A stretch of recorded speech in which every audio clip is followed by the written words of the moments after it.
Yeah. Okay. So we'll just kind of go and we'll see what happens. So I am recording it over here on my end.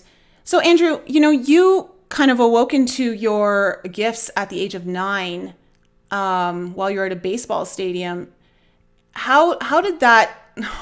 What was that like for you? Just really briefly, to have that full on experience at such a young age. Well, the way it all went down is it was bottom of the ninth inning, tied score, and our team hit a home run. Everyone cheered. From that point, my life completely changed. Everybody that was in the stadium, everybody that was listening on radio, everybody that was watching on television, past, present, and future, I knew who they were to 10,000 generations of the past and to 10,000 generations of the future. And everything was an interconnected web of life, spiritual contracts. And I became uniquely aware that everything and everyone was interwoven and intertwined. And this became a solidified experience in me on how I saw the rest of my living life. And I had to learn to live with this awareness of how everything is interacted as I grew older. And I had to grow my own responsibility to being able to use that awareness state even when I was in ninth grade, eighth grade, graduating high school. It was an evolving process of reaching a neutral state in which I was able to not allow charge or polarity so that I could enter that connected and interconnected state of beingness. And I knew that it was my birthright and my legacy to do that. And that as I have evolved with this, in my knowingness, I knew that I would eventually teach other people how to do this, but I still had to live a grounded human life at the same time. So in effect, I was running a dual tracked life, the capacity and the ability to do, see, feel, hear, and experience things in the unseen world, and yet still have a seen world that is not interfered with or is not competing with the unseen perceptions. You that's incredible that you're able to really handle all of that at such a young age. I mean, when I think back to myself in grade 9, I was kind of worried about what the guy across from me in the science class was thinking. Yeah, I would have been in like sixth grade at the time. Oh, okay, 6th grade. Yeah, Well, even better. but But I learned I was prepared from this hundreds of lifetimes in a row. That my soul had been planning this, and that everyone in the stadium, everyone on radio, and everyone listening on TV was also a part of that grander plan for individuated Andrew to have the potential of unique awareness to come into him at that age, to influence him into a potential future. how did you get to that state of sacred neutrality, to be able to read the information from that place? Because to me, that's an extremely incredible skill that you have to maintain that state of neutrality and bring in all the information that you do without putting any kind of projections on it and being able to have your perceptions unlimited. So the challenge of getting there is I had a very unique family. I grew up in a very Greek family. My parents were highly educated, and so everyone has a Greek PhD and know it all. Okay. So my parents weren't able to really accept what I was like, what I could do. Oh, you're making this up. So I learned to not have any form of validation from what I was experiencing there. And I found that my internal validation process is the more that I perceived information, I allow it to change me, the less I actually knew what was going on in my life. And that's where I made the final choices. My initial experience was the information I was aware of didn't change me other than my awareness of it. And then the evolution of the sacred neutral state came when I was in my early teens and 20s. I began to do sweat lodges with the Huichol Indians. I actually was just looking at a newspaper, and there was a little ad in the extra section saying Sweat Lodge, Eagle Creek, Ohio, $200. Grant Secunda. And this is 1998, 1997. So internet was still pretty much brand new. Cell phones for everyone was pretty much brand new. And I went and did it and had a profoundly unique experience in the Sweat Lodge. And then I started doing more and more sweat lodges with a local group over here. And what I discovered is this neutral state was a prayer state. And as I began to explore that prayer state, I could expand my neutral state for many days and weeks. Even when I was in my jobs that had lots of asshole bosses and hardcore situations in which charge and polarity was necessary to get through with them, as soon as I left the job, cut it all off, didn't allow it to stay in within me. And I learned to begin cyclically purging out the dirty light of others. And that's what reminded me the sacred neutral state is a responsibility to the self to purge the dirty light. Yeah, that is not an easy state to maintain when you're first starting out and you don't know how to detach from the world, at least enough time to give you an opportunity to understand what that state is. I know that for myself, I did a 10-day silent Vipassana retreat in Costa Rica when I was 31, and 11 hours a day spending in meditation. My body was not flexible. It did not like being in that position at all. And I didn't find anything really peaceful about it for the first few days. But on day 4 is when I had this incredible 2-hour session where all time and space fell away. I was no longer my body. I was just energy, and I felt pure contentness. It was not like I wanted to change one thing. I was completely neutral about where I was, and I'll never forget that state. It's kind of like it's a nice reminder of having that, of knowing, being able to have achieved it. I now know what it feels like, and we're in such polarizing times right now, more than ever. This sacred neutrality is more important than ever, I feel like. It's everyone's birthright and legacy to discover that natural state. So during my journey from 9 to my 20s, I had many experiences in which I learned meditation. My uncle was doing a traditional Chinese medicine acupuncture class. And one Christmas, he came home and left one of his acupuncture books at the house.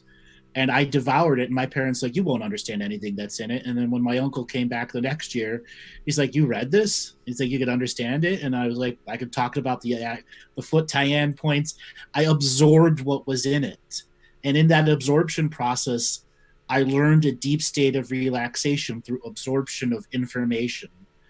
And then I had a variety of very potent and powerful spiritual experiences when negative forces were trying to come in and influence me down a different path.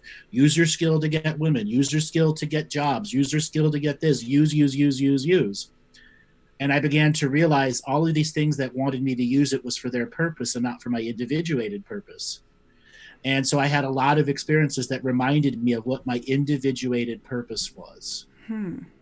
Okay, to remain the sacred neutral observer, because I had done this in previous lifetimes where I had many beings show me in other eras of other histories of me doing something very similar, but what was needed during that era of time. A speaker of the truth, that there's no more secrets can be hidden. And yes, that represented some negative forces may perceive you as a threat. That's the challenge of sticking with the perception. Until such a time, it isn't about protection, it's about natural fortification. Because what you do believe in is a byproduct of what you believe in. Mm-hmm. Okay? All belief is an engine that constantly cycles up our energy. And as I began to have experiences before the sweat lodge and after the sweat lodge, a variety of animal totems came to me, began teaching me about natural living. Natural living. What does human natural living look like? It isn't cars and trucks. It isn't airplanes and gasoline. It's going out into nature and listening to the sounds of the forest night and day, tuning into the woodpeckers and the mice and the leaves, and understanding there's a unique orchestra of consciousness always there waiting for you to tap into it. And by making those cyclical choices of tapping into that instead of the other negative sources, I began to live this dual life. Normal Andrew, who would also go out and do the wood stuff, the fires, I'd look like I'm camping and fishing. No one really knew what I was doing. They didn't need to know because they wouldn't understand what was going on. And then a series of very powerful mystical experiences came after some sweat lodges. I was working with a gentleman that opened a brand new prayer grounds. It invited natives from all over the air, from like 16 different states, to come and do a dancing ceremony on it. And my particular job was to take the elders via ATV that had a little cart attached to it, 22 acres through a swampy area. And a lot of these were very elders, and make sure that they didn't get hurt driving. So my job was to ferry people back and forth. And we also invited a lot of people that were coming back from Iraq, one, and Afghanistan. So a lot of them were in the PTSD scenario because they were doing a dancing release of negative traumas, which is beautiful if you ever get a chance to see it. So I'm ferrying all these people back into the sweat lodge, back to do the ceremonies, and then I'm ferrying them back and I'm looking at the changes on them and the mystical experiences of awareness as I saw this elder come in with a gray light and leave with this golden light. This Iraq vet coming in with absolute darkness within him and coming out with life behind his eyes. I began to see these human changes. And it was my own unique mystical experience of interpreting who they were before and who were they afterwards, which then influenced me into wanting to become an actual reader and a hands-on healer and a reader. I learned craniosacral therapy, myofascial release, Reiki, 14 different healing modalities over the last 25 years of doing this. Okay? And then Spirit said, you have this ability to see. Now you must take it on the road and show people how they can see themselves, which began the journey of teaching people about self-illumination, which is what my journey was from the beginning. This is, this is something that I think a lot of people lose sight over in understanding how much effort is put into achieving the skills that you have. I think there's this misconception that think, oh, well, people are just born with it, or they just have this spontaneous awakening and then everything just takes care of itself from there. And it's not really the case at all. And I find that a lot of people want it, but they're not willing to put in the effort of going that distance to achieve that. And what has been your experience with people, with people really wanting it but not putting in the effort, and versus those who actually do put in the effort? So the people that want it and don't put any effort are stuck in the instant gratification teaching. Healing is a process, not an event. It's one of my biggest statements that has affected people over and over again. Healing is a process, not an event. And instant gratification means you cannot get out of the instant gratification. Here's your dopamine moment. You don't have to earn anything. Here's your cake, and you can eat it too in your situation. To get where I'm at, I've had lots of trials, lots of tribulations, lots of moments of the dark night of the soul, wanting to give up. I don't want to do this anymore. Somebody else can take over and do it. I've had a lot of those moments. But I also understood my perseverance and vigilance to stay a practiced person, that my daily practice would fortify my life and give me the perceptions and the capacities to do this long term, which it did. And all the negative forces that are here that want me to fail, that's their choice to want me to fail. All I have to do is agree to them. So in the darkest of the moments of my life, why am I agreeing to somebody else's perception? Why do I have to fail? I don't. Why am I letting myself take the judgments and projections of others? Oh, I talk about this all the time. And then I go through the self-reading and self-healing and self-nurturing process of ejecting those projections I accepted as an energy within myself, and was able to heal myself of the dark night of the soul and get stronger, because that which does not kill you makes you stronger. As for the effort to maintain what I do now at this level, I do about 20 hours of ritual and ceremony every month. That's beside my daily practice. Okay, that keeps me clear. It keeps my broadcast station clear, allows me to evolve and have unique spiritual experiences that I don't have to share with the audience. Because the biggest thing I learned is if I haven't experienced, the audience may not be ready for that. Whatever I've talked about, I've experienced again, and again, thought about it, revised about it, wrote about it, experienced it again, and then said, now I'm at a stage that I can teach this perception out of my knowingness and not reflex regurgitation. And a lot of people stuck in instant gratification who want to be a teacher are just reflex regurgitators. they don't process the experience that they're doing. Yeah, there's a lot to be said about, journaling, speaking about it, living the wisdoms that you learn through the process, like applying them to your life. There's so much to be said about that, and you know, there's so much happening right now. I just feel like the energies are so intense. Part of it is because there's so much manipulation happening Mm-hmm. right now to society through different technologies and things like that. I'm curious, you've talked, what I love about, what I've learned from watching your channel is how important it is to not get pulled into the polarization of left and right, black and white, all that kind of stuff, man, women, it doesn't matter. Just not to get stuck into the polarization because it's literally a trap. Um, One of the things that I've noticed, and I'd love for you to elaborate on it, is that since I've pulled myself out of the polarization and just kind of been focusing on my own journey, my own experiences, what I want to learn and what I want to gain out of this lifetime while I'm here, regardless if it's COVID or not, is that my intuitive abilities have skyrocketed and my awareness levels have increased dramatically, and I'm having multiple experiences that I hadn't had before.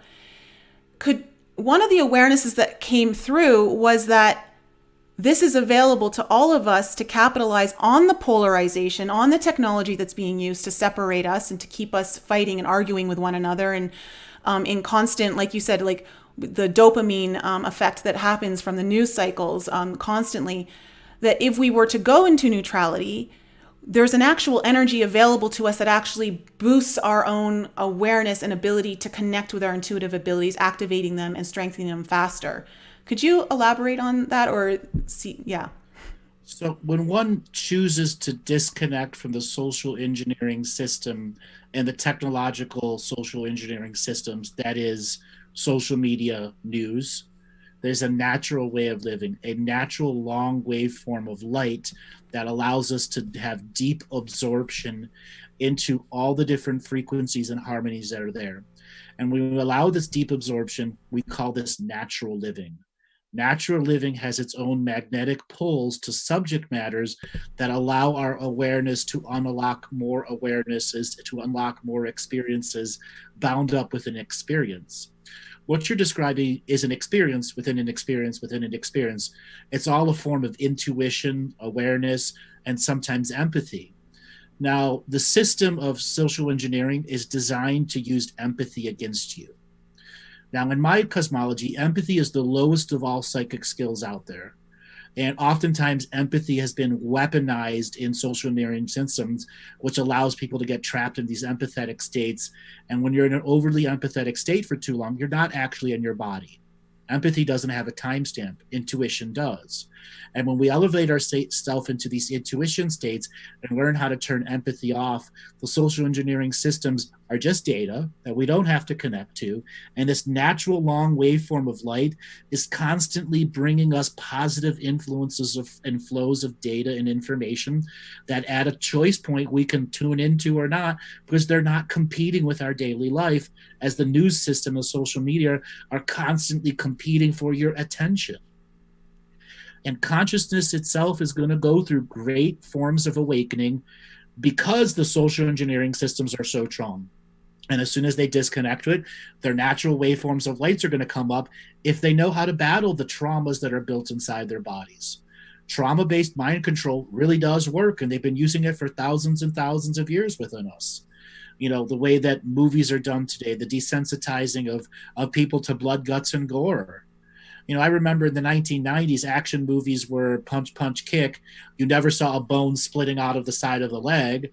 Now, even regular sitcom TV you have to watch the bone come out of the skin. Mm-hmm. Why? Because Yeah. they want to shock you. Mm-hmm. And then that creates all forms of other side effects from that shocking experience. Spirit doesn't shock you, it illuminates you into Well, the new experience. Well, this is the whole thing is that, I realized that when I did start to take time away and then I would maybe go on a little bit of social media, because I'd still stay a little bit active, but nowhere near to the extent that I was, that the videos of just the riots and people getting beaten or even worse, murdered and the forest fires and everything, it was just like, oh my God, I feel like I'm being attacked right now and traumatized even further. And we've already got so much trauma that we're trying to work through, that how do we even get to the deep stuff if we're constantly fighting off this new stuff all the time? Choice. Yeah. That's the uniqueness of where we're at in this awakening is all about choice. The biggest fallacy the light worker community reuses over and over again is that it's a collective awakening. Bullshit. Yeah. It was never meant to be a collective awakening. They tell you it's a collective awakening because they don't want to do the individuated work. This awakening is about the individual disconnecting through the individual self-healing, self-nurturing, and self-exploration work, in which they create an illuminated factor within themselves that allows them to disconnect from the system and define time inside themselves, which then gives them access to different dimensions, different densities, and different forms of experience. While they can still live in this charged and polarized world, they don't have to interact with it the same way.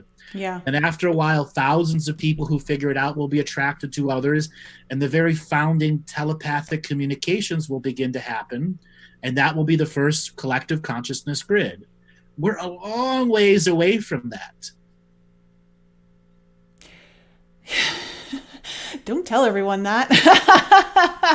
I have been the one that is saying nothing's going to happen tomorrow since 2012 I know. came out. There is going to be no aliens are going to come down and rescue us. Yes. There's going to be no revaluation of currency. There's going to be no grand master rests. Nothing will happen tomorrow and the day after and the day after and the day after. Until you see people out in the same scale and size of the 1960s and 70s marching, that's millions of people in every city for years in a row. Not the 100,000 in one city, the 10,000 in another city, and the 40,000 in Germany. That's nothing. We are at 0.01% comparative people marching today than were marching in the 60s and 70s every day for years in a row. When you see that, something is happening. Until then, trauma-based mind control engineering is still working, and we're still under control. Okay, good to know. Well, it's and I totally agree with you, because when you really start to look back at everything, and you can even just take that if you look at climate change and global warming and how long they've been telling us that, and it just keeps bumping back further and further. So it's the same thing that we're always getting told, the same narrative of fear. And then hope at the same time. It's like the addictive cycle. It's almost like, I liken the news cycle almost to like being in a relationship with a narcissist. Psychopath. Yeah. Because it's who raped who killed who, followed up by here's your positive news. Yeah, it's crazy. Okay, let's shift gears, because I really want to get into this. You've brought this up on your show, well, at least several times, I know, but there's a few that I listened to that I found so fascinating. And it's this idea of the soul contracts, and how we create our soul contracts before we come in, the soul contract holding while we're in the womb of our mother, but then before we're actually birthed, that we can be flagged if we're coming in with more light, and the dark controllers of this planet don't want us to waken as easily or be as effective. Can you go through some of that? Because how does all of that work exactly? So it's a big subject matter. Let me start with this. When you are a fetus in the mother's womb, you have access to the universal synchronicity blueprints. So that means you get to plan synchronicities long before you're born. And that fetus in the womb state is where we make spiritual contracts. Who's going to be my third grade teacher? Who's going to be the first person that breaks my heart? Who's going to be the business partner I make success with? So on and so forth. Even down to who's going to make my breakfast on a vacation when I'm 13 years old, because that breakfast will do something to me and influence me to be a foodie instead of a crappy food eater. Okay? Everything is about energy and exchange and reduction of karma. So that fetus in the womb, with the access to the universal synchronicities, builds a series of lives for you. Now, once we're born, we go through the great forgetting, And we have these spiritual contracts in our field that are there for us to free will explore in unawareness of spiritual contracts. Now, once we become aware of spiritual contracts, we realize that some are created or forced upon us by the system of domination control, forced contracting. You must vote. You must vote for positive or the lesser of two evils. We don't need to accept those spiritual contracts, and we can break contracts, vows, and agreements with them. Let's say we have a boyfriend or a girlfriend who's an extreme narcissist. We can break contracts, vows, and agreements with them. That's the spiritual journey of cutting the cords and no longer allowing energy-based exchange. Now, in the background, we all have tens of millions of spiritual contracts with the seen and the unseen world. Example, some people have spiritual contracts with the fairy energy. Not that they're ever going to interact with one, just their light alone allows fairies to be around them because that particular light is very soothing and to them. Or some other situation where you might be, have an affinity to snakes, and you can, collect snakes and be a herbologist or herpetologist, whatever the snake people are, or whatever it is. You've got that special, unique energy within you that is a spiritual contract because of previous lives in which one led that became a master at that form of experience. Now, as we grow older, certain spiritual contracts from our parents, definitely influence us in what's called ancestral karma. So if you grow up in a very abusive family, you have abuse at a young age, which means your innocence been shattered at a young age, and those traumas go forward with you in your life as a big part of you. That ancestral karma was planned in the womb before, as well as many wombs before that, in which the soul's greater challenge is, what will it take for me to get source connected again with all of these trauma-based controls early in the life? The soul knows that it is always source connected. It's the I am that doesn't. And the I am that's been traumatized has to go through the breaking and the reconnection of faith. And oftentimes, very negative spiritual contracts disconnect us from faith because part of the greater education of souls coming here is to learn source disconnection. That's why many souls come here, to learn, because once we learn the many infinite ways of source disconnection, we've relearned the infinite ways of source connection. And that we are our own source at all given times, and we're never not a part of the universe, no matter what the trauma-based system has said to us. Now, these contracts can be benign contracts, like until you meet Joe Blow 22 years from now, you may fall in love, but if you haven't healed your spirit, you haven't healed your traumas before that, Joe Blow won't pay attention to you because you won't be the right frequency for them. So there's lots of conditions into these contracts. And these contracts have alternate forms of perception too. Let's say you go down this avenue, but the love of your life is on this avenue. That doesn't mean you can't meet that life. You have to figure out how to merge the two. And that's where spirituality and the awareness of contracts allows you to chart your own course through the use of free will. You've spoken also about the contracts. You talked about how we have all these different ancestral contracts and things like that. What happens when you've said that there's sometimes these dark controls, if they see you, they'll make amendments to your contract in order for you to be allowed access to the planet? Fine print. Yes. So when the Archon grid was in full control, its purpose was to not allow rebellious souls who had a form of light to get into the planet, because if they did, they would spread this rebellious light to other people. Our planet, our surface planet, is a farm. They are farming us for energy, farming us for high frequency souls, and using trauma-based mind control to degrade us to be part of their secular community of trauma-based personalities who are a false form of illumination. So when a bright light comes in here, oftentimes it has to hide itself, switch bodies, go through traumas, experiences, so that the system doesn't see it for what it is. Now, when something is figured out, and let's say they figure it out after it's already born, and they begin to target it on a very passive basis, this will be going, all right, when you're 9, you're going to meet a bully. When you're 15, you're going to meet a girl we've prepared for you. When you're 19, you're going to meet a guy that's going to make you question your sexuality. Oh, Okay? really? They're going to throw thing after thing after thing, so you give up. Oh, Right. okay. And those are forced spiritual contracts, knowing full well that this light, its purpose is to be rebellious, but if we smash it at an early age, it's not going to be very good. So, knowing that this is all part of the plan, I would think that we as souls would know that this is a possibility, that our contracts can get kind of hijacked with fine print. Do we?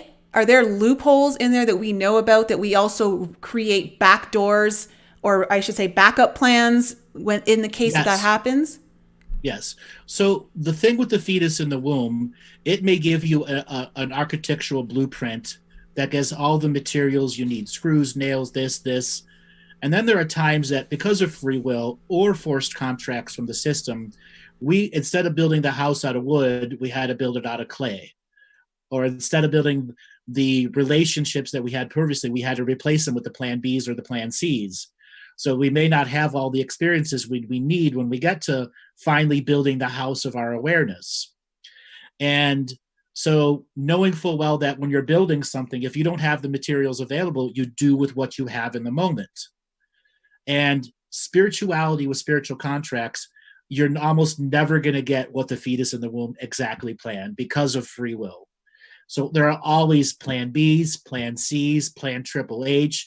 Here, if you get found out, if you're suicidal, all these other plans exist, and they come up and bubble up into our awareness out of the choices that are there in our intuition. Oh God. Okay, that's so interesting. That's it's also fascinating to me, and you keep going back to this ultimate thing of choice, and how ultimately that free will is our loophole. Absolutely. Yeah. Absolutely. Absolutely. And absolutely again. Yeah. We live Okay. in a 100% free willed universe, and a 100% free will galaxy, on a 100% free willed solar system, and a 100% free willed planet that has an astral timeline, surface timeline, and subsurface timeline that are all individually 100% free will. So choice is everything, always. And there aren't all universes that are free will. Is that correct? Correct? There are other galaxies that they're 50% free will. Why Or is that? no, Like, no, it's the nature of what the frequencies of light need to evolve to the greater awareness of source connectedness, okay. source interconnectedness. Not all life has learned the same thing. You know, here in the cosmology that I work with, there's a chain of universes from 1 to 17. And one is no more advanced than the other, but they're about a series of experiences. This universe offers no free will. The next universe offers 100% free will. The universe after that is 50-50. Universe after that, free will comes in after you've learned a certain amount of universal laws and rules that allows you to travel to other universes. And it graduates you to the next level, to the next level, until there are universes that have small places that are no free will and large places that are free will. And one must learn to interact with the various universal laws of the area. And then there comes to galaxies and universes that don't have one prime creator. They have dozens. Dozens. Are they the same being, though? That's for philosophy to define. Okay. Because if you have a prime creator who was from the very beginning of that galaxy and a prime creator who's from the end of the galaxy, are they the same being? That's Technically, very. no. Yeah, I would say no. Technically, no. And let's say you have one of them that just the prime creator, fuck it, I'm going to go to another galaxy and vacation for a while, leave one of my selves in charge. And then they come back. That happens all the time. We live in an unlimited universe, and therefore we cannot limit it with our perceptions and projections onto what is possible. So how is Earth perceived on a soul level before we come in? Anyone who's willing to come to this planet, how is it perceived in a sense of why people come here and what they're going to learn? So Earth is where you come to get your triple PhD in the School of Hard Knocks. Okay, that's what I thought. Yes. And I mean hard knocks, because you're coming to a source school. And what does source school mean? Source disconnection. lifetime after lifetime, with the great forgetting, false light entities, system of domination and control, lizard wizard baby rapers that are everywhere, abusive species everywhere, false gods. There you go. That's how you're going to learn School of Hard Knocks and Source Disconnection. Put all the great evils there. And have an evil training school. Okay. So, okay, since it's so difficult, I would assume there are souls that are just no way. It isn't the most difficult. But it's one of the more difficult ones, I'm assuming, of this particular universe. Top 20. There are other places that are a lot harder, not because of source disconnection, but from the length of time you must be successful lifetime to lifetime to lifetime. Okay, so there's all these nuances to yes. Each. And long-term endurance is a different form of learning. Mm-hmm. I don't like endurance. Okay, so then what are the rewards that people or souls are available to you that obviously you're going to learn a lot and go through all these experiences. What are some, because you talk about graduation, what are some of the rewards of making it through this planet? Getting your triple PhD. You get a t-shirt and a hat. Yeah. Okay? But with your t-shirt and a hat, that has taught you that you can go to tens of thousands of other worlds who have used their DNA in a very negative way and who have lost their source connection through sexual organs, and you'll be able to teach them and share some of your experiences to help them get back on the healing path. You will have awareness of time travel, dimensional travel. You'll be able to visit thousands of places. Will you be responsible to yourself to not do negative influence like our ancestors of the past did? So we will be teacher spirits to tens of thousands of other worlds. And we will also be learning from other worlds. Our mom's chicken soup is a valuable experience on the galactic trade market, as well as what it takes to give birth to a child. Imagine a species that lives 80, 90,000 years and they only give birth through cloning. None of them know how to have swollen feet. None of them even know how to have sex, let alone the process of being pregnant and raising a child. We have never lost our natural birth here. So it'll be an extremely valuable experience to teach other places and spaces how to have natural birth again, or how to maintain a food chain that isn't super destructive. Okay? Yeah. Okay, you just hit something there.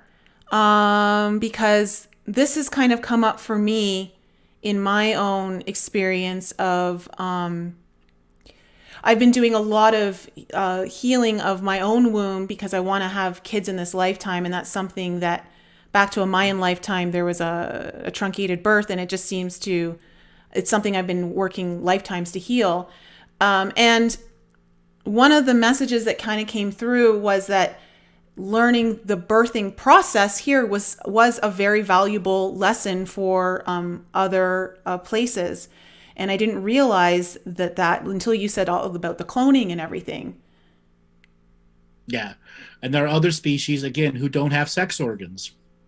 They wanted to be able to get DNA-based awareness time travel, and they used the wrong DNA rungs from a different group of human beings, or from the wrong skin suit section. And they did it en masse to their population.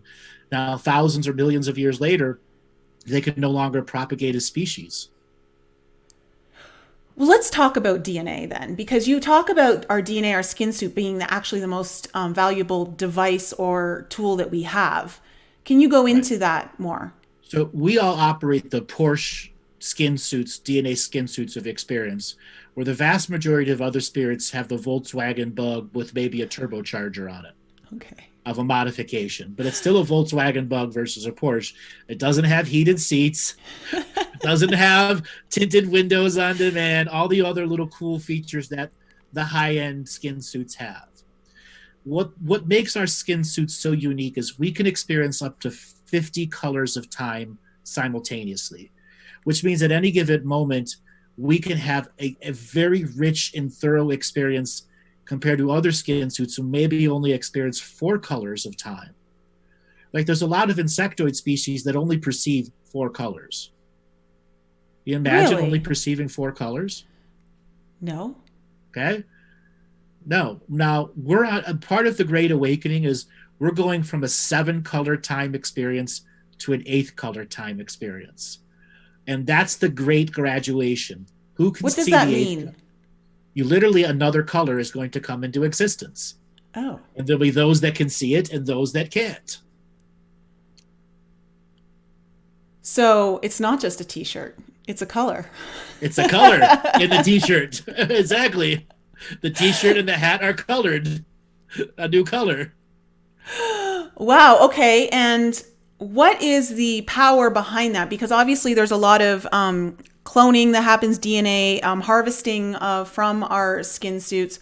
What is it? What are the top kind of coveted genes or reasons why this is happening? So a DNA skin suit has a lineage behind it. So first thing to understand, DNA is 80% memories. So imagine if you're born and you know 1% of all your past lives. Would you ever make the same mistake with your first, second, or third girlfriend or first, second, third wife? No. Would you ever make the mistake of choosing the wrong education again? No. Okay, that's just at 1%. Imagine if you had 10% of all your past life memories dating millions of years back. How easy would be choices in life for you? Yeah. Right. You know that I don't want to repeat that mistake. Here we don't know anything about our past life. Total blank slate. Therefore, everything's a brand new experience. And lineages store affinities. Example, there are lineages that were silversmith generation after generation after generation. Therefore, people have affinities to silver or smithing silver. There are other people that are warriors, other people that are healers, thinkers, doctors, mathematicians. And then there are certain lineages who are birthers. They're there to give birth to potent and powerful souls. The negatives want to capture the birther lineages first, and then the variety of other skill set based people want them in their clique of control. It is the birthers who allow long-term control over a planetary system, because those children will be put towards the negative, or forced, or souls will be forced into the wombs of women who are a part of those birthing legions. The 13 original clan mothers goes back millions and millions and millions of years. Those were the 13 human bodies that were created that were then experimented into the point where there were 980,000 different types of human skin suits. Some specifically designed for zero gravity, some designed to be super psychic, some designed to be time travelers, others to be this all-encompassing experienced skin suit that could follow the founder people around and be their butler or maid, and still travel through dimensities and time streams with us. That's why we're a 50-color experiencing skin suit, because we were created as a programmable form of DNA that could self-propagate, self-align, self-politicalize itself without being competing towards its creators. So the lineage of birthers are the most controlled. The warriors, the thinkers, the mathematicians, and the psychics are the secondary people that they want to take under control. Why? Because those are the greatest ways to keep control of a world and contain the global narrative. Wow. That's so fascinating. There's so much information in there, and I can tell everyone in the chat's like loving the conversation. They're really loving it. Yeah, and you can see the whole birtherism controlling that through the king's system throughout the whole world. The Merovingian lineage, so on and so forth. There's so many. I'm holding the Christ lineage. No, you were part of a birther family that was identified by the off-worlders as a very unique skin suit that could have a very powerful womb process, meaning the soul that's going to come in is going to be very potent and can plan very powerful skills because the mother has learned to be a part of the fetus in the womb planning process. Many mothers out there have known the child before it came in and talked to the child the entire time. You're probably a birther. In many past lives, you've done that. And you help the child plan their life through access of your innate experiences and intuition. When that child is just 1 week old in you, its awareness is inside you, and it has access to your vagus nerve and the very nature of your ongoing moment to moment experience. Really? So at 1 week old, it's able to gather all of that information. From the moment the sperm and the egg meet and the first spark of consciousness, it can. Okay, that's what yeah, okay, I remember you saying that, and I find that so interesting. It's there there's something that, like, when I was kind of doing the healing work for myself, I was guided to just kind of bring light into my own womb, but then actually to go into my mother's womb when I was actually conceived. Mm-hmm. And it was interesting to observe through meditation the power. I brought in like golden light, and as soon as the sperm hit the egg, it's like I saw the egg crack with all this beautiful like Christ consciousness energy, and watched it kind of tumble, float down the fallopian tube and embed into the uterus, and allowed all of that golden energy just to permeate through. And it was extremely powerful. That this actually is a good segue into another topic I wanted to talk to you about. Speaking to that point, how much power is behind the alchemy of us using light in that kind of healing way? One of my overarching all in all teachings is for people to become familiar with themselves as the fetus in their mother's womb. There you have access to that fetus that's planning your life, and you can make new plans with them. If you learn how to enter the silent state in the womb, where you hear the dual heartbeats, that's the first rhythm that you've heard. And it's not really about connecting to the mother. The mother's just a byproduct process there. You are connecting to yourself, who's still in that infinite planning stage. Now, there are a lot of people that have traumas with their mothers, which stops them from entering that state. So what I tell them is, you enter the fetus into your own womb. And if you're a man, you don't have a womb, you do have a womb. Okay, your sexual organs can remain your womb, and you can find yourself creating a light in your lower abdomen that's the same thing, and you can reconnect yourself to that womb planning state. But I advise them to first reconnect to the actual fetus in their actual mother's womb as a familiarized awareness and meditation state. And one begins practice at that, they can get some intense illuminations just like you had and experiences. And then after a while, you learn how to actually talk to your fetus and go, that last girlfriend you sent me? I was a sucker for her. Let's not do that again. Okay? Or that last job you sent me? Oh my God, I love the job, but the money was horrible. Okay? Let's plan something better. And then, the fetus goes, well, what do you actually have with you, Mr. Free Will? So you can actually go back in time, so to speak, and reprogram the choices, the plans with the fetus, so that it affects your current timeline now. Yes, as well as heal traumas. Yeah, okay, wow. Yeah. That's fascinating. It blows my mind. And this is the whole reason why I've been advocating for people on my channel, just to please go in and start doing your work, because we're so much more powerful and there's so much more available to us than any of us have any concept of right now to completely change things. And it's like it goes back to that free will and that choice of knowing that we can choose differently at any given moment in time. So one of the things that I offer is something called the Advanced Heart Meditation, which teaches you how to go back into the fetus in the womb. And I have scores of other teachings. If you go to my website, andrewbartzis.com, and sign up for the email list, you'll get that and several other teachings for free. Why do I give out all this free stuff? Because if you practice it and it works, when I want to sell something, you may buy it. I don't have to force anyone to buy anything. If the material works, it sells itself. Mm-hmm.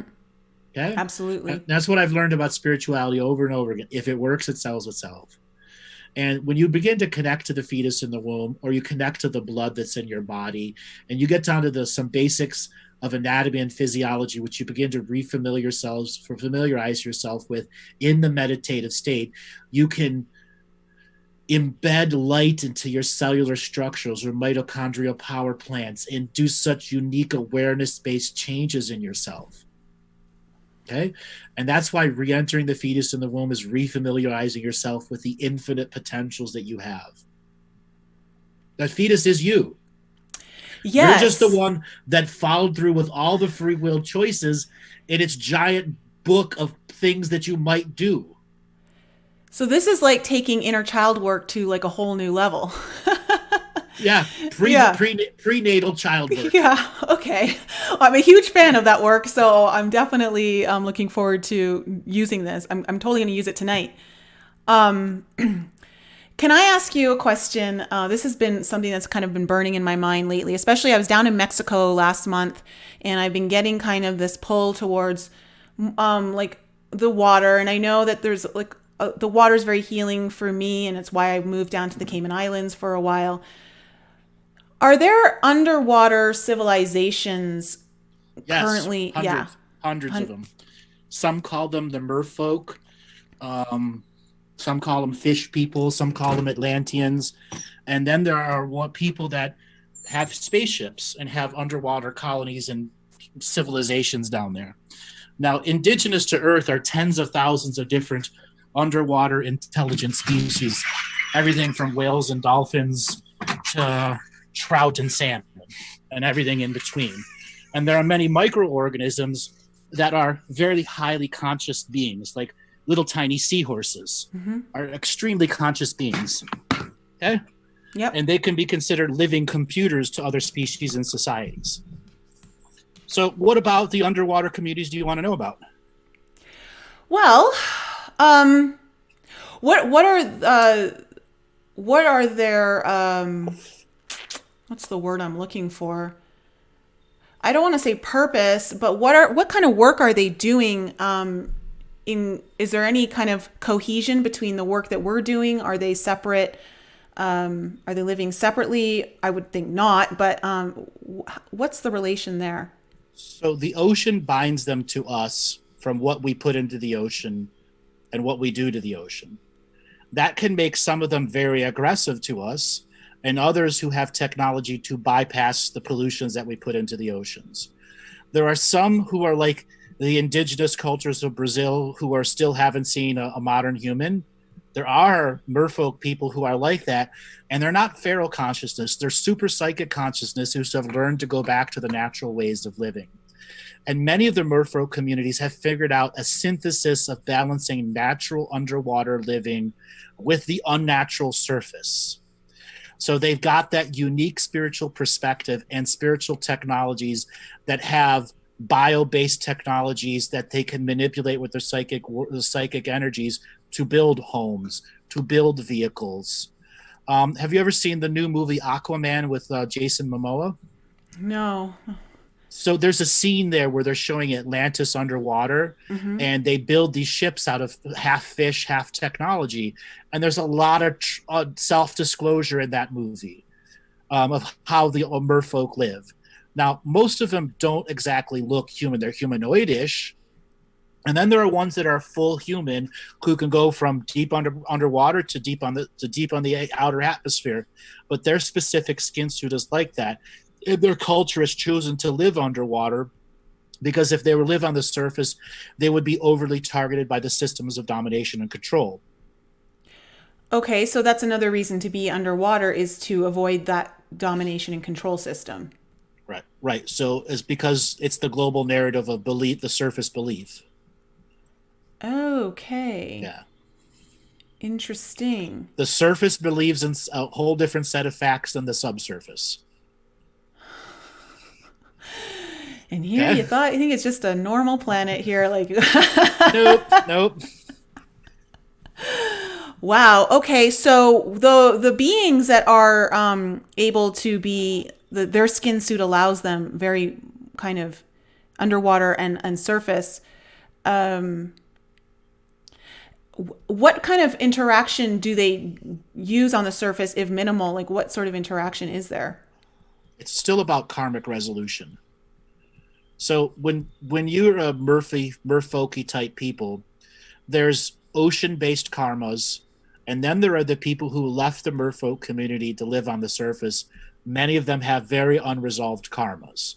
So they're constantly trying to figure out ways that they can resolve karma with people who have left their species and are now surface dwellers. Oh. Right. So sometimes it's, can I influence this person to go out on a boat one day? And not that I'm going to want them to see me, but there's just enough energy exchange to end that karmic contract. Oh, really? Yes. How interesting. Or the sailor going, I saw a merwoman. And for the rest of their life, they profess this over and over and over again. And the surface world goes, no, you didn't. We don't believe you. Here's some medicine. Go away. Wow. Okay. And The resolution of karma comes in many, many, many, many ways. And the merfolk have just figured out ways of energetic exchange that don't drastically affect the surface narrative. And that's because they've mastered natural living. And they're going to have the merfolky people are going to have incredible lessons for us of how to get back to natural rhythmic living here on Earth without the supernatural, unnatural global media system driving us into unnatural living. okay. Because there's an ocean social media network that all the great life forms in the food chain of life can talk to other things in the great food chain of life. yeah. So there's a psychic version of social media that doesn't have the negative dopamine releases behind it. There's a great grid of things that are constantly looking and trying to get new experiences. Without the dopamine experience. Right. But the actual spiritual interaction, because the planet is the medium in which it is allowing us to communicate and exchange through the waters and the ocean, which are what? Programmable. Yes. Very much so. Very much Okay? so. Okay. So specific areas in the ocean are programmed for lots of life to be born there. And then they spread life to all over. And then there are other places where the program in the rocks and the water is to have unique super psychic experiences. And that's why many off-world species have come to this world and put their whole species underwater. Really? To experience that with these rocks. And the programmable water, and they could have millions of people in their underwater cities. Is that why some of us are so called to the water? Yes, because you've had many lifetimes as a merfolky or an off-worlder or something to do with the subwater surface. Yeah, because when I was down in Mexico, I just felt it was like a whole different experience, even than when I was in Cayman. That I almost felt like there was a civilization calling, like to work with whatever I was trying to heal on the surface. Mm-hmm. As well as there are deep underground oceans. So the Sierra Madre Mountains and the Rocky Mountains and the Andes Mountains are considered the spine of Earth Mother. And the spine of Earth Mother has a cranial fluid passage that is this giant underground river ocean that's hundreds of miles wide and thousands of miles long. And it has many tubes that lead off into different realms. And then the Caucasus Mountains in Moscow, outside of Russia, that lead down into the Urals. That's considered the not breastplate. What is the not sternum of the Earth? Okay. Which protects the houses, the heart, and the chest, etc. Even though there are multiple chakra points for every celestial being, there's no one heart chakra. There's dozens of heart chakras, dozens of womb chakras, dozens of this. No planet has one single chakra point. So there's a spinal fluid of okay, first of all, there's underground oceans that none of us what we're surface are not even available to know about. And can you go into a little bit more detail about like the offshoots of that spinal fluid that comes off the Andes mountains? So those are deep underwater channels that have a unique form of programmed water in that allow you to have a much deeper connection to the planet Earth as a celestial being. And then they build cities in these great underwater caverns or subsurface caverns that have air in them, or they pump their own air or create their own air or use their own technologies, etc. And they have vast underground and underwater societies that use this special water as the membrane into super connection with the planet. Wow. Sorry, I'm a little mind blown right now. It's like so much information to take in. This is so interesting. Okay. Here's another little freaky thing. We use gasoline here, but gasoline comes from petroleum that naturally exists in the subsurface. Petroleum is another form of Earth's cranial sacral fluid. And yes, we burn her fluid in our cars. Really? Purposefully, as part of a distortion of the natural energy to meter life force, even though life force is unlimited. So what could we do with that petroleum then if we weren't to burn it off? Some of the, if it wasn't processed in the way it is, it can become some of the most greatest healing salves out there. Okay. When it's processed correctly. Yeah. I've got a question in the chat. I've got quite a few questions in the chat that are kind of related to this. Someone said, Dragonfly Heart 44 said, Andrew, can dreams with merfolk resolve karma too? Absolutely. Most dreams with merfolk are luring you to resolve some form of karma in a dream state. Okay. Speaking of the dream state, there seems to be a lot of more and more, like I'm seeing like a lot of people commenting on my videos or clients reaching out to me, as well as my own experiences of the dreams becoming more and more lucid, and also not necessarily precognitive, although that there is that, but the communication with the future self. Can we go there? Can we talk about that? Because I've been receiving a lot of future communication from my future self through the dream state. Not only, but that's been a highly. And that's something I've been talking about more on my channel with people, in how to help them start creating, like using the future self to shift timelines now. So future selves are a bit of a tricky process to connect to. What validation do you have that you're the future self? Usually that comes in the dreaming state. What I tell people, if you want to get familiar with your future self, you also have to learn about your past self.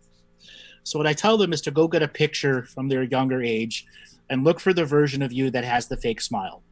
Everyone has a kid picture with a fake smile, and you know what the fake smile is. Mm-hmm.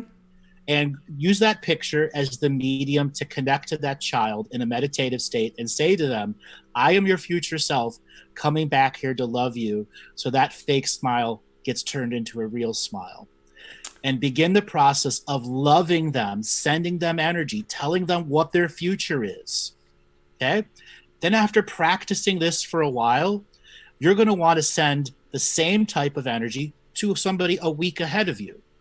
Now, in Reiki, I learned just traditional Usui Reiki. In Reiki 2, they teach you how to send a treatment forward or backwards through time. So if your Reiki master never taught you this, you didn't learn Usui-based Reiki, which is a vital part of the component of becoming a Reiki master, which is understanding your past, your present, and your future self, and that you can send treatments forward and backwards in time to yourself to help clear out traumas. So part of the journey in Reiki is I learned how to deal with my past selves and then cyclically send treatments forward in time to my future self, which my responsibility of awareness was to accept them. Now, what I would do was send an energetic treatment to my spinal column, send joy, so that I could begin feeling my past self connecting to my future self. Mm-hmm. And then after I got good at that, I told my future self, send a treatment from forward in time backwards to me, and my responsibility will to sense your energy through my discernment and accept it into my frequency. And that is where past, present, and future Andrew simultaneously agreed to work together. Okay, so it's about at the beginning. At the beginning of my year, I try to send 200 or 300 treatments forward in time to myself. And then right about the halfway point, I send another treatment 6 months, 8 months, 10 months, or 12 months ahead of time of myself. So in any given year, I send about 400 communications to my future self, which are traditional Reiki healings, spinal column healings, endurance-based healings, because I, in the moment, am using my infinite potential to tell my future selves, I'm passing on to you the legacy of infinite potential. So you're creating a really beautiful bridge between the two of through that healing energy. What is like the I want to say, what is the potency of that in helping to connect the two? You become interconnectedness and interconnected with simultaneous living. And inspirations from the future can easily be a part of your present, and inspirations of the past can affect your present and your future in not a very negative way. Oftentimes people stuck in the past and the past inspiration will never allows them to enter a present state within it, because they're always stuck in the past and not living in the present, or they're stuck in the future not living in the present. And when these inspirations from past, present, and future can be a part of your evolving who you are without competing with who you are, you have access to all those inspirations, joys, and happiness without limitation. That's powerful. It's really interesting to think about how to work that way, because if you're like we go back to choice and go back to that fetus planning, and there's so much things you can do here. Like it really is infinite, limitless options of playing with your reality. Mm-hmm. Mm-hmm. And I tell this, anyone could do what I could do and better. The only thing I've done is practiced. That's it. Okay, And, and that's and courage and commitment are not mystical. mm-hmm. Yeah, and I think that's one of the things I love that you talk about that, because I think a lot of people, when it comes to awakening more of their own intuitive abilities and strengthening that they think it is a mystical experience, and the reality is it's not. It's not. Far too many people get lost in the need for a mystical experience, and then when they have the mystical experience, they deny that it was there because it wasn't what they expected. Where the hell's my vision? Where's the this? You just had a unique meditation that showed you the spark of the infinite. Accept it for what it is. Yeah. It's like one of those things. If you want to be good at anything, you have to put in the work and the practice and the time. Right. It's not like a lotto ticket, buy it and fail. Yeah. And we live in such an instant gratification society where everyone just wants it now, or it's never happening. It's so Right. programmed into us. Right. You're not going to get that super psychic skill just like buying an iPhone 10. No. Okay? I have many people that come to me in private sessions and go, teach me telepathy now. I can't teach you telepathy now. You're not ready for it. Why am I not ready for it? I'm paying you this. Just because there's an energy doesn't mean that you have the capacity to do anything spiritually until you develop a daily practice. It's so funny. It's like shopping for your intuitive skills. Right. They call up and go, I want to learn this, this, and this. Do you realize what that means? No. But teach me now. It doesn't work that way. Yeah. And then they go, why doesn't it work that way? Are those your rules? I'm like, I didn't make those rules up. That's what I learned. Okay? That's what I learned. Well, here's the thing. It's, this is another thing that I wanted to talk to you about, was that I find that when it comes to turning on your own intuitive abilities, activating them, remembering them, all of that stuff, that it's through the healing of your traumas that you gain the most access, is what I've personally experienced. And I know you've talked about like the awakening cannot happen through easy experiences. It comes through trauma because we're a trauma-based society. Mm-hmm. So okay, first, when we talk about this idea of like, the saying about the mountain, how a lot of people are too busy trying to get to the top of the mountain. They forget about all the gems of the mining that are available to you when you go deep into the mountain. Through your own journey, when it comes to strengthening your own skills that you have today, what was one of the more darkest journeys that you had to go through in order to get to that place? Somebody I loved greatly died of cancer, 8 weeks diagnosis to death. Love of my life, 2.5 years were like 10 years together, and not being able to do anything. That was her karmic time to go. And when she passed, I was at a peak of my super spiritual frequencies. And I had to learn that I had to let her go, that she couldn't be a totem, that she had to be dead. I had to pass her over, because otherwise I'd be living a fake life. Learning that grief energy. Now, was that the most challenging time of my life? I say now, yes, but there were other times early in the experience where there were some very potent forces trying to lead me into another way through basic temptation. And to turn off temptation and enter that state and stay there for that extended period of time until I found love again, that opened me up in a different way, and then watching that love pass so fast. And no matter what healing skills I had and the capacity to connect to her after her death, and then having to shut all that down and re-enter that high frequency state and move on. That it's all one big giant massive journey of staying out of the temptation to use the skills, knowing full well that it would damage me if I stayed connected to her. And that's a difficult choice to make when you're so connected initially. Right. And then it topped that. From when she passed, 4 of my closest friends, including her, died in 5 months. Oh my gosh. So there's tons of loss. Tons of loss. That was in 2016. And the challenge of 2016, 2017, 2018 was maintaining my source connection with all that grief still there, and figuring out how to process that grief day by day, each individual by each individual. And then once again, find love again. Be open enough to find another love, knowing full well that that's what Source had asked me to do. Okay? To be willing to fall in love again. To not close it down and shut it off. That was my hardest challenge. And so for people that are going through, because we all have our challenges and our traumas that we have to heal. What is I guess the advice or the insight, I should say, that you would offer anyone in the audience who is in that kind of state right now, on how to persevere through it? Don't give up on yourself. As soon as you give up on yourself, you tell the universe you're not ready for new experiences, and you become stagnated.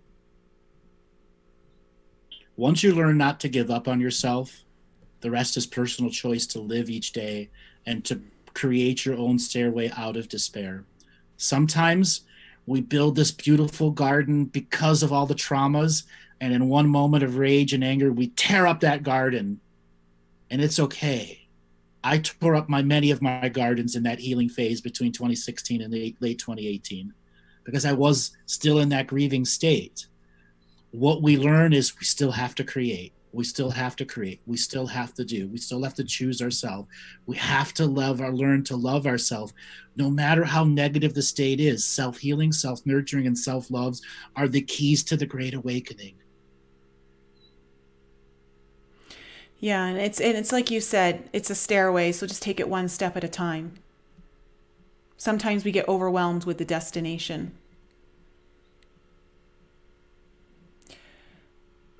Are you there? Yeah, can you hear me? Yeah, you were starting to fade out a second.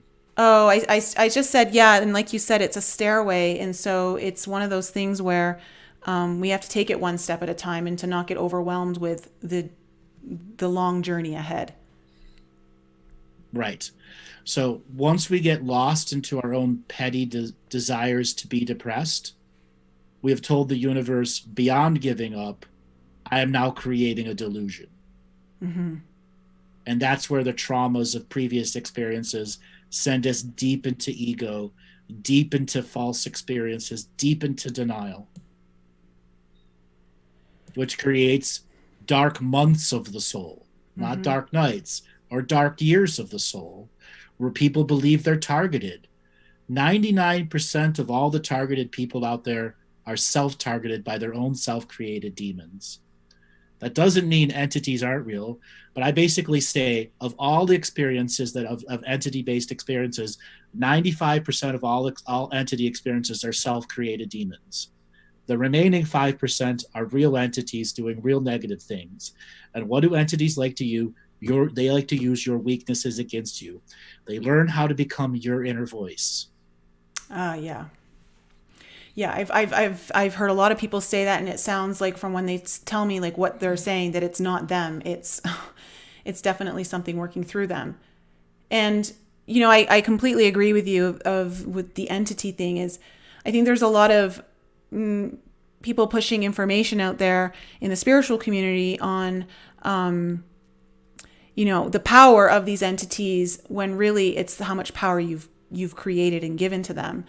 And it just goes back to that whole aspect of what is within you is without you, is outside of you. And so that healing journey of going within and understanding where you're attacking yourself and where that all rooted from, I think is highly important when it comes to those Yes. entities. Yeah. Yeah. And entities are a tricky thing. So what makes the difference between a ghost and a demon? A ghost may only know one or two ways to harvest energy from you. A demon knows tens of thousands of ways to harvest energy from you. And it knows how to use other energies, other entities, to harvest energy for them and to send it up like a tithing system to one master thing. And those become puppeteering based entities. The entity thing is so interesting. I'm pretty sure I saw a demon hovering above my best friend one night in a hotel room. Oh, And demons love hotels. yeah, and it scared the shit out of me. Like I mean, I shouldn't say I'm easily scared. I'm very easily scared. Scooby Doo scared the shit out of me as a kid. But yeah, like so with there's a couple more questions here in the chat. Would you be open to just answering one Sure. or two more? Sure. Okay. Sure. Let me just see here. Uh I know Patrick had a question. He's curious how much help is available to us outside of our direct perception by angels, aliens, by answering prayers. How much are they allowed to do with our permission? So, first thing first, you have to know what prayer really means to you, and you have to become an effective user of it. All too often, the three top Christian major religions have taught you an incorrect form of prayer, where you're external sourcing your prayer. You must first learn internal self prayers in which there's no priest class determining how you pray. That is the first form of prayer. The second form of prayer is a contribution and service prayer to the allness of the universe, where you're telling God source that you exist and that you're offering your contribution in light energy through this prayer process that you're using. Prayer does not need an esoteric practice or religion. Prayer can be no words and can be thousands of words. One's individual relationship to the two aspects of praying, internally to the self, that is the God source being, and then when one wants to externalize this prayer, it's not to an individuated being, it's to the allness of the universe. Now, angels, aliens, etc., can respond to your contributions to energy and send energy to you in contribution to that contribution, which then can make a connection of awareness that can allow a form of interaction that's still based in the protective, fortifying prayer system of contribution to the allness. Now, oftentimes, prayers can be hijacked. Mm-hmm. It's unfortunate about a lot of the five major religions. They don't use energy hygiene in their prayer processes. So, what sort of hygiene is necessary in order for? I mean, obviously I know that There's your individual hygiene practice on a regular basis that you need to have. Is there anything else specifically when it goes into prayer that is needed? It's all about how effective you are at getting into that internal state of turning off the sympathetic and the parasympathetic. If there's a negative energy in you, if you're walking by and something said in your mind says kick the cat, you know that's an external entity. Okay? And your responsibility in the moment is to remove it through your journey. And if you have regular odd thoughts that come up, when you go to enter your prayer system, you start with an internal prayer to cleanse yourself, knowing full well that you've been traveling through some dirty areas or dirty subject matters. It is your responsibility to create the protected, fortified frequency, not the rest of the universe. It's yours. And that's why spirituality becomes so much of a chore for some people instead of a happiness clearing frequency. Mm-hmm. Okay? And then when it comes to the external sources, it's about the place you use to prayer. Okay? Okay. Is it dirty? Is it clean? Okay, does the artwork have skulls and bones indicating this or this? Does it have things that influence you? Does it have items of power in it? Does it have the totality of you that's in you and the collectiveness of all of your prayers embedded into the very atoms and cells of the environment? Therefore, you have a space in which you trust enough to create sacred living. Okay. And in sacred living allows us to have higher forms of communication to other dimensions and densities that have fully living, awake, and aware beings who are trying to help us here.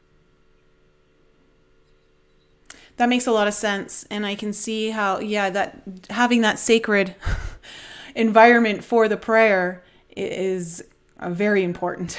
It's a matter of respect. Mm-hmm. And respect for the process. All too often, people want to meditate in their bed. And I go, oh my God. Meditating in your bed is the worst thing one can do if you're a meditator. Mm-hmm. Your dream frequencies are constantly interfering with your meditation. If you're going to meditate, go meditate someplace that isn't your bed. Yeah. Okay? And if you want to meditate before you're going to sleep, you're not actually meditating before you go to sleep. You are using a deep relaxation process. Okay? Yeah. So how do the dream frequencies affect the meditation state when you're doing that? If someone's in their bed, like how is that interfering exactly? All of those old dreams are when you're entering that lucid state, become a part of you. And your body is tricked in, am I sleeping or am I awake? Am I lucid or I'm not? No, you're entering a meditative controlled state where you're trying to enter the silence, and the silence trying to expand your wisdom. But since most people don't do protection of their bed, the protection of their room, all of the dreams of all of the times, positive, negative, are all layered on top like a giant 10,000 radios constantly speaking at once. Mm-hmm. Okay, that makes a lot of sense. That makes a lot of sense. Well, I thank you so much, Andrew, for coming on the show. I don't want to keep you. I know you've had a long day, and I appreciate you sharing all this information. There's tons in there. I'm totally going to have to go back and re-listen to it. Could please let the audience know where they can find you, if they want to book sessions with you, how they can do all of that. So you can go to my website, andrewbartzis.com, Bartzis, and you can get to my website there. You can click on the Insights tab. There you'll see a whole bunch of contract revocations and material for you to practice that can lead you down your path of greater awareness. You can catch me on YouTube and Facebook. Just type in Andrew Bartzis, Galactic Historian, and you'll see hundreds and hundreds of videos there that are there to take you to your journey. Everything from galactic history to personal self-help to business and motivation. I cover it all for a reason, because we need every layer of human beings to expand their awareness. From the lowliest taxi driver to the highest CEO, awareness expansion all comes down to the same thing. It's beautiful. Well, thanks so much, Andrew, for coming on the show. I really appreciate it. You're doing incredible work for all of us, and thanks for being such an incredible model of some sanity and neutrality that I think we really need in this during these times right now. And it's nice to have that groundedness to kind of fall back into when everything seems so chaotic around us. Thank you. I had a really fun time talking with you. You're very intuitive, and you're very spot on with a lot of your questions. Well, thank you. And thanks to the audience for coming here again, showing up. I love you guys. Thanks for all of your interactions in the chat. And we'll be back with you guys again next week. Bye.